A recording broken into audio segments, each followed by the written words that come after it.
If you would, please welcome Jen Davis.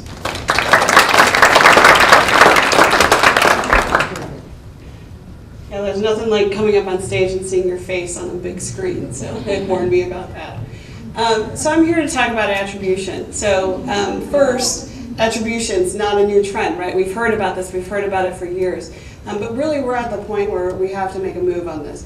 I think a lot of times over the past couple of years we've been trying to compare. Do I want to do last click? Do I want to do first click? Not really sure. What is the tool telling me? And the tool tells me I get more conversions when I look at this. And really, in 2018, we have to make the decision. We have to stop having the tools make the decision for us. And actually, tools are getting to that point where, we enter in conversion data, it's going to ask us what type of model do we want to use. And things like machine learning and artificial intelligence, consumer-based marketing and audience-based marketing is only going to work when you choose an attribution model that'll work for you. So let's talk a little bit about attribution. So we saved the best for last. And isn't that kind of what we need to talk about here? For some reason, digital marketing has made us believe that somehow last is best. So let's talk about last click concept and a couple of different other ways for a moment. So raise a hand, we're going to get to know each other a little bit here. Raise a hand, who likes to have last word in an argument? Okay, yeah, a lot of nods, a lot of laughs. You actually may hear a chuckle because my sister who's here, she knows how I love to have the last word. Apparently I've been doing it my entire life. I used to have these heated discussions with my grandfather, who I loved, even at 5 years old, and I had to have the last word. A bit of a tense 5-year-old, I guess. So, and as an adult, I'm kind of trying to have better self-awareness, but it's still a bad habit of mine. And why do I or some of you do it? It's because we think it's a little bit of a win, right? We could be completely wrong in the argument, but we get that last word in and it feels good. But it really isn't a win, right? Just because we have the last word doesn't mean we won the argument. And if you think you do, next time you have one of those moments with your significant other, ask if they agree if you had the last word if they win, and just be prepared for another argument. So let's talk about it in the concept of this event. We think, as Laura introduced a lot of things to us, she's our first click, she's our introducer. Brian came in and talked a little bit more in depth about data and audience targeting and things like that. And so he's our middle click, our promoter. And then there's me, who's the last click, the closer. I'm here to close out the event as far as major topics. So at the end of it, Chris mentioned we're going to ask you to fill out a survey over the next couple days. And if you rate us highly, regardless of Laura and Brian, I win. Right? That's what last click is telling us to do. That just because I was last, I'm the one that made the difference here. And in marketing, we throw more dollars at that last click. So I guess that means I'm getting a raise. You all noted that, right? So you can explain this to my boss later. So of course, now I've completely exaggerated the scenario because we all know that regardless of my position, I still get all the credit for it, right? But I can take all the blame, but that's not what last click is about. So let's talk about a little bit about what to expect when you're going through what do I need to do with attribution. So I want to be honest with you, this is not going to be easy. You're going to have some very strong negative feelings when you start this off, when you're looking at things. But what I will tell you is don't give up. A lot of marketers have done this struggle. A lot of marketers are in this struggle. They continue to do this struggle, but it's worth it. So you're going to feel stressed, you're going to feel frustrated, you're going to feel like you can't do math anymore when you're looking at all this number and all this data. But when you really get to that answer, that clarity, because I'm a strong believer that anything you struggle with actually gives you a better answer at the end of the day, you're going to feel enlightenment and brilliance. And maybe you might have a little bit of God complex, and that's okay, because it really, you have to go through a lot to get to it. So the other thing I want to share with you too, because I think this is something that's really inhibiting us on looking at attribution, is something that Tina Moffat, who's a senior analyst at Forrester, recently said very eloquently. She serves B2C marketers with a focus on attribution. She has a lot of blog posts, webinars, things that you can find out there. Definitely somebody that you should be reading up on. But she said determining a methodology becomes a political game because attribution will tell marketers and media planners that ultimately their efforts may not be as effective as they thought they were. So attribution is about putting the performance to different channels in a proper perspective. And that may seem very different when you change from what is typically the last click model, which most people use. So you have to be prepared to have a culture of change in your marketing organization. You know, that may mean staff has to change, budgets have to change, channels have to change, and ultimately it'll make things better, but change is hard for everybody. So let's talk about the issues that we hear when it comes to attribution. It's a common theme. If you look at any survey in regards to attribution, what's holding marketers back, it's around data. And this is from an ad roll survey, the state of attribution marketing, actually in 2017 this year. And it talks about, it asks the question of what's inhibiting marketers. So the top two, 56% said there's a campaign tagging or tracking issue. 56% said there's a data validation or normalization problem. And then ultimately 59% cannot create a culture of measurement and accuracy. So what does this mean? It means we don't trust our data, and therefore we cannot create a culture that ultimately works with that data. So it's key that your data is right. Tagging nowadays, essentially, is relatively easy if you have the right tools in place, and so many of the tools that we use at Lever and the tools out there for search and display can automatically do this, so make sure you're utilizing that. There are some manual things that you have to do, and interns are great for that. There's nothing like handing over a spreadsheet of thousands of keywords that have to be manually tagged and teaching them the concatenate thing in Excel formula and getting it done. Or just even having to look through, thousands of display images and make sure that they're tagged correctly. If you haven't met Jimmy, our intern is out at the registration desk, so he can tell you stories. So let me set the story straight a little bit. There's a lot of good information out there about attribution. There's some bad. So are all the cool kids doing it? So raise a hand if you think, for the most part, that 90% or more marketers are using attribution in their measurement today. Do you agree with that? So it is a fact. AdRoll has indicated that 90% of marketers surveyed recently indicate they are tracking attribution or using some. The problem is still half of them are using a one-click attribution model, which it made me wonder in the question. I wish they would have followed up if they had researched multi-touch or other things other than last click or first click, for instance, or they just made the decision because the tool told them to use that. And I think the next question kind of tells us that answer a little bit. And 67% of those respondents also said they're going to shift from that one-click alternative to something that might be a multi-touch attribution. And just a note, I just want to make sure that I'm clear. One-click attribution might work well for your organization, for your goals and strategy, and we'll talk a little bit more about that.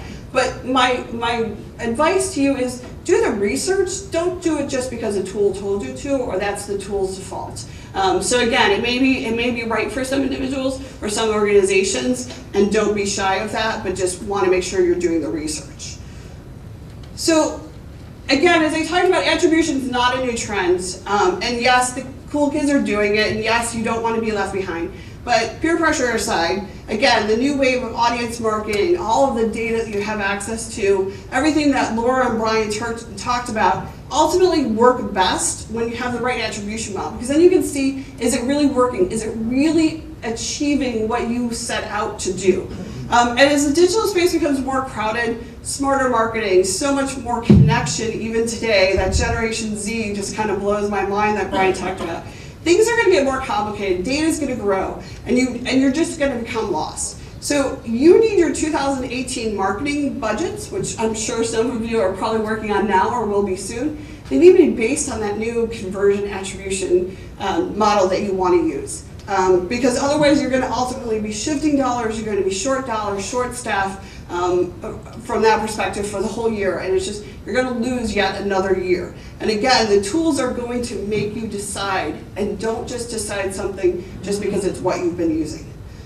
So next question, raise a hand if you believe that Google Analytics uses a last click attribution model. See a lot of nods.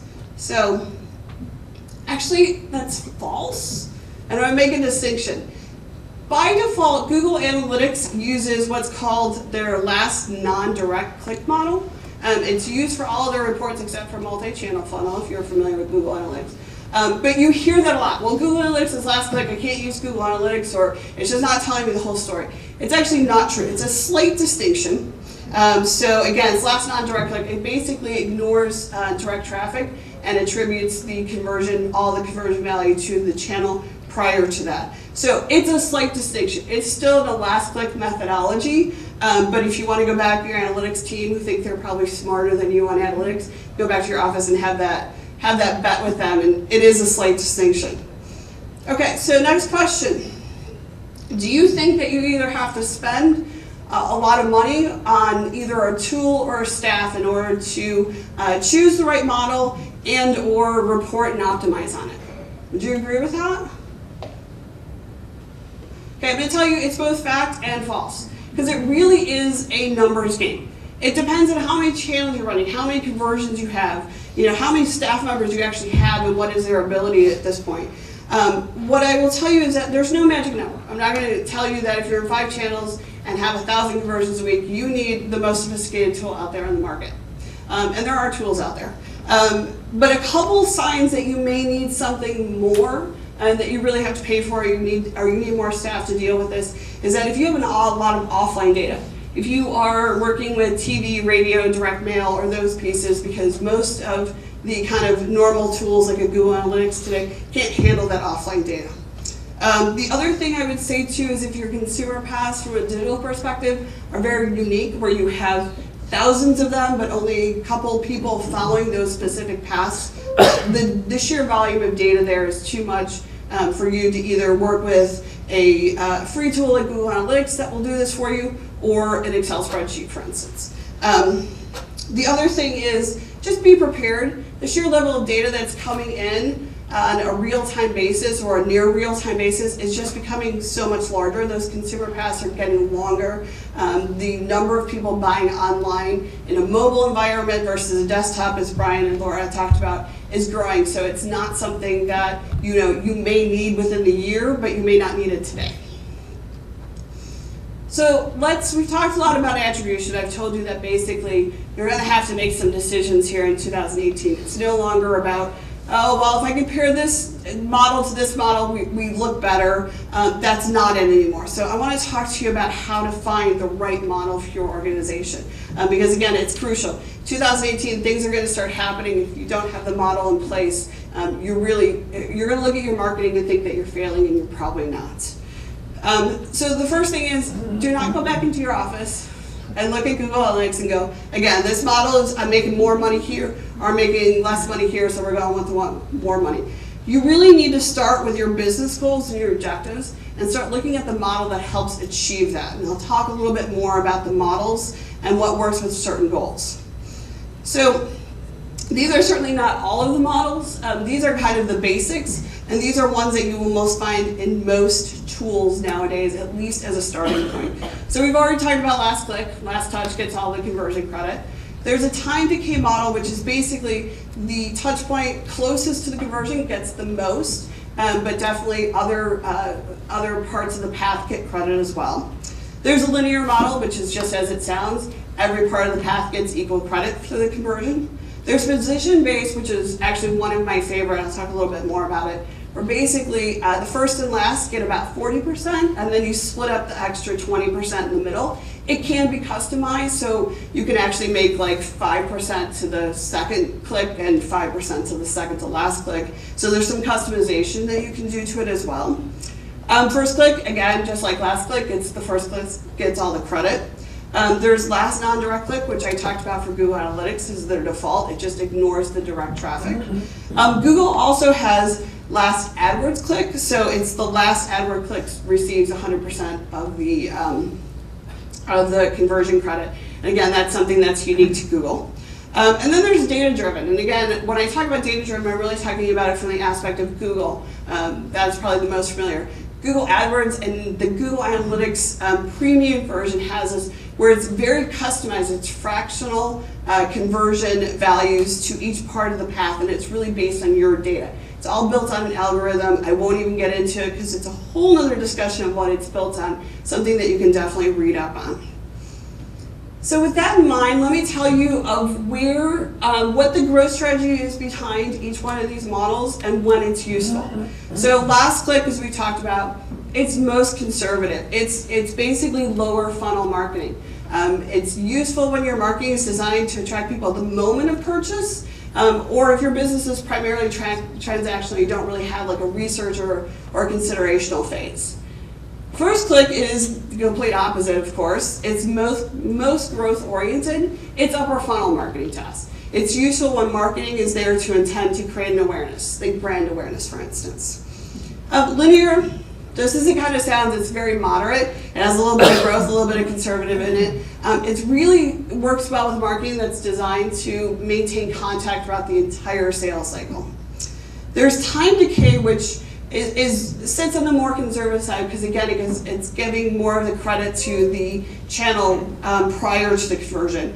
But it is really useful for companies that are running 1 to 2 day marketing promotions because it tends to give it to the channel closest when the promotion is running. We have a client, for instance, that runs promos at least 2 to 3 times a week. So this is a very interesting model for them. There's position-based, which again I mentioned is kind of one of my favorites. It's growth oriented, and I found it really, it's a nice mix between the upper funnel and the lower funnel, so I can get some awareness, but I can get some low cost conversions and kind of even out a little bit. It's kind of have my cake, eat it too, right? It creates that awareness and then balances it with those that want to transact immediately. So it works well with you value your brand awareness, your first touch, and your conversions equally as your last conversion. And then again, there's data driven. So from our growth strategy, it really is based on the performance of the account. So it can be conservative or it can be growth oriented. It just depends on your goal and what your marketing strategies are, because it really is working with your data. It works well when all of your goals are the same across the channels. If I want to increase sales, it should be the goal for all the channels, for instance. And it's basically marketing that values every touch point. So it's not necessarily about awareness or the last touch before conversion. It really is the whole consumer path.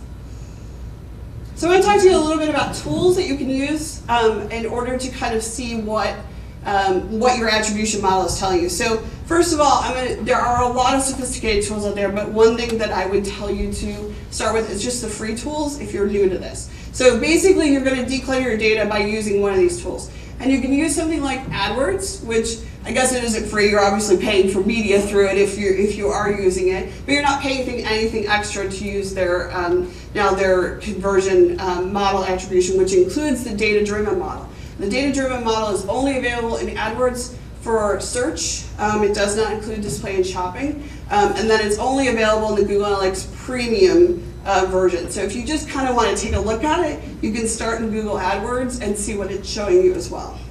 And then there's Google Analytics, which again, totally free tool on the free side, and it has some great multi-funnel channels as well as attribution model comparison, which I'll talk a little bit in a minute. But the other thing to look for is the tools that you're already using, or your agency, for instance. Like we as an agency, Brian mentioned Acquisio. That's our go-to for all of our paid media. That's search, display, shopping, even paid social.